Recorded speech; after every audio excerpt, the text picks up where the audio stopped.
James Robinson, riser of the week for me. First game in 4 weeks of over 4.5 yards per carry, which was the main reason why I traded him to you for you to copy his 31 or whatever he got. But yeah, 4 receptions yet again. He's done that 5 times. He's had 4+ receptions in 5 matches in a row, which is ideal for fantasy. Say he gets, 7 to 8 yards per catch. He's looking at double digits just from receiving alone. And he's obviously the main back there. No one else really gets a look in. So he's probably got one of the highest floors going around in the NFL fantasy landscape. 2 touchdowns, 1 in the air, 1 on the ground. They've got the bye this week, which isn't ideal, but then they've got Houston and Green Bay, which is pretty tasty. Both have allowed quite a few yards per carry. I think Houston are the worst. Yeah, Houston suck against the run. Mainly because of Derrick Henry's 200 has ruined them there, but Green Bay are also, I believe, in the bottom 12 for that one. And yeah, he's really the only way the Jags can score. Like DJ Chark, Chenault, they've taken a few grabs each. But they don't really trust Minshew's arm, so the play caller just goes to Robert every time. And yeah, probably one of the worst trades going around. Cheers, boys. By you? Yeah, anything else? Yeah, by me. Should we tell the viewers the details of the trade? Yeah. Well, it has to be said, it's been in the making for a long time. I've had Robinson at least like 10 spots below the consensus rankings for like a month now. And I just hated his yards per carry. He's been struggling against blokes like Detroit. I can't remember who else he struggled against. Like he's been having 3.5 yards per carry, and I just hated it. Normally a lover of volume, but this year I've tried to change a little bit. But yeah, I shipped him off for Terry McLaurin, who did well, I have to say. But yeah, it was rough to see, especially against the Chargers defense, who's quite decent. So It was tough to see that 5.6 yards per carry. But well done, mate. You won that one. Fair play.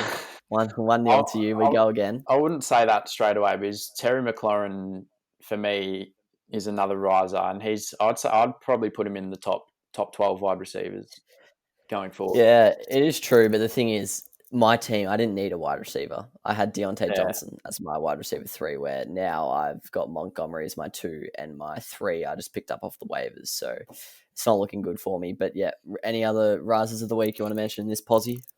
Yeah, it's Chase Edmonds is a huge riser this week. Kenyan Drake going out.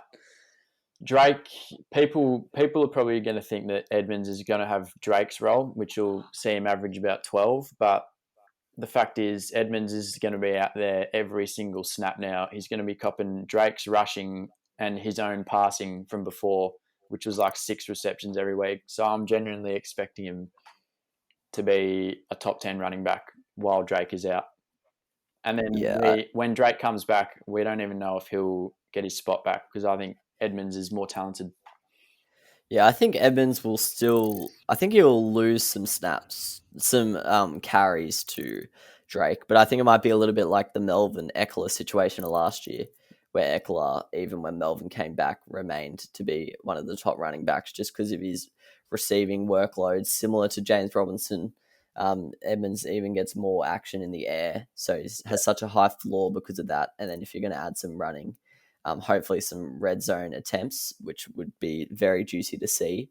But yeah, on a great team as well, who are moving up the field at ease at the moment. So definitely very spicy. He's averaged over 11 yards per carry. This was on the weekend, sorry. He had averaged 11 yards per carry against Seattle, who were a top 10 rush defense. And he had 87 yards from 7 catches. So he's not only getting volume, he's getting like a lot of bang for his buck there. So definitely a huge riser. And this is the same match when Drake, I'm pretty sure, averaged 1.9 yards per carry in that same match. And then Edmonds just came out and averaged like 11, as you said. Yeah, I don't really know what to think of their O-line because I've just assumed it's been bad because of Drake's yards per carry, but maybe Drake just sucks. I don't know. Maybe it's a combination. I think it's middle of the road O-line. Yeah, I don't know what's going on. Faller of the week, though. Do you want to mention anyone here? Oh, yeah. There's a huge one. Zeke Elliott, just purely because his offense just sucks without Dak Prescott, and he hasn't really looked like getting anywhere near the end zone. So I don't really view him as that top 4 guy anymore at all. Yeah. Zeke's been nuked. I actually feel bad for his owners. I think in the long run, he's not going to be like outside a top 10 running back or anything outrageous like that. Just I think he's going to get a lot of dump offs. But yeah, at the moment, the touchdown scoring potential has Yeah, like and dropped so far off the surface. and their O line's gone to shit. I think 3 of them are injured, so he's only averaging like 3 yards a carry now. Yeah, and Pollard's seeing a little bit more action. Yeah, it's not good times for the owners. I was saying to you, it's not good at all because like now you're all of a sudden down to the level where like I don't even know if Dalvin Cook owners would accept Zeke for Dalvin Cook. Like Yeah, that's no chance. like no chance you'd get Zeke for him, no chance you'd get Kamara, no chance you'd get Matt McCaffrey. So he's definitely sliding down quickly. You probably wouldn't even get Aaron Jones at this level. Now, I have an announcement to make. This is probably irrelevant to the viewers, but there's just been a trade in our league. Miles Gaskin for Yeah, Mike I Davis, saw that Devin earlier. Singletary, and Naheem Hines. I think that's a bit of a strange one because I don't know if any of those running backs are actually good. How's Devin Dingleberry Well, still on a bloody list? Gaskin's a beast. So Yeah, whoever so I don't beast really. is just robbed Noz there. Yeah, I know. So my first follower of the week is actually Christopher Carson. Yes, it's a bit stiff because he did get injured, but he left the game early because of that, and then Hyde flourished when he left. This was my concern in the preseason. I had Carson lower than quite a few people, and it was because of Carlos Hyde. I think he's been injured so far this season, which is why he hasn't been getting any action. But yeah, when he came into the game, he really did well. Was getting quite a few yards per carry, and yeah, Carson, although he'd been pretty elite, he'd shocked me a little bit of how good he had been in the first 6 weeks of the season.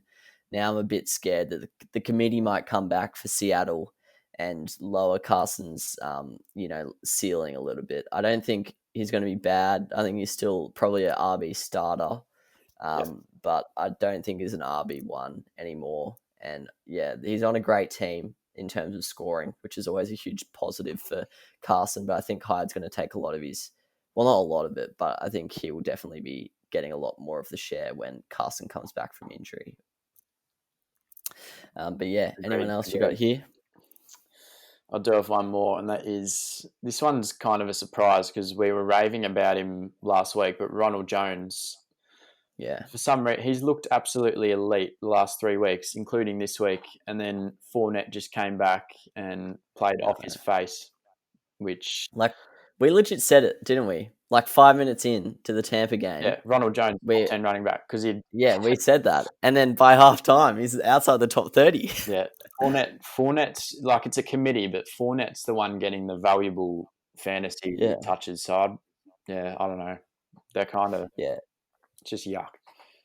yeah. If you can try and trade him, it's probably not a bad shout if you have him Yeah, because I think you'd still probably get overs for him on the market. But yeah, 100. worst what comes to worst, I still think he's worth starting. Like I still think even just because how good that team is in the scoring, a bit like Carson, Yeah, I can't see him dropping off the face of the earth. But Fournette owners are probably in a bit of a pickle now. Do you start him? Do you not? It's probably worth starting him now.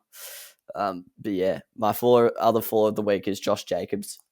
yep, I actually versed Carson and Jacobs this week, so it shows that I got a little bit lucky with who I was versing. But a 6.1 from a supposed top 10 running back. I don't care who it's against, even though it was against Tampa, who have only allowed like 3 yards per carry. It's not good enough. He just died. Like I think they were kind of resting him because the game was over, but Rashad took over, which is not a complete worry. Like I don't see Rashad taking snaps from him really, but it's not ideal. But yeah, not good enough at all. The game script didn't suit him, and at this point, that kind of seems to be what Jacobs needs to do well. As soon as the game script goes against him, he seems to do pretty bad. So, yeah, he's definitely been pretty disappointing this year, I'd have to say. People were expecting the progression, natural progression of a second year player.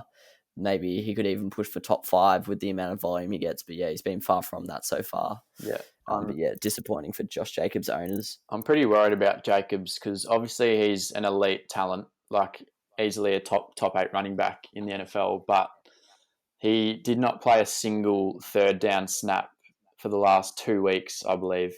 Really? So Jeez. he's pretty much completely reliant on versing a shit team where he'll get 20 carries, go for 100 yards. Because otherwise, Yeah. like I don't even know if he's like. Would you put James Robinson above Jacobs going forward? No. I know that's touchy for you, but yeah, no, I don't know. I haven't looked at it. I haven't looked at it yet this week. I haven't really at the end of the day, it was against the Bucks, but yeah, still a huge worry. You can't expect to go big against them, but yeah, but I do think the Raiders this year are throwing it way more than they were last year, which is not good for Jacobs. But yeah, worrying signs for Josh Jacobs owners. It's a miracle! Oh yeah! What about that one? Unbelievable! Balotelli, Aguero! Crowd cheers. Here's Siddle.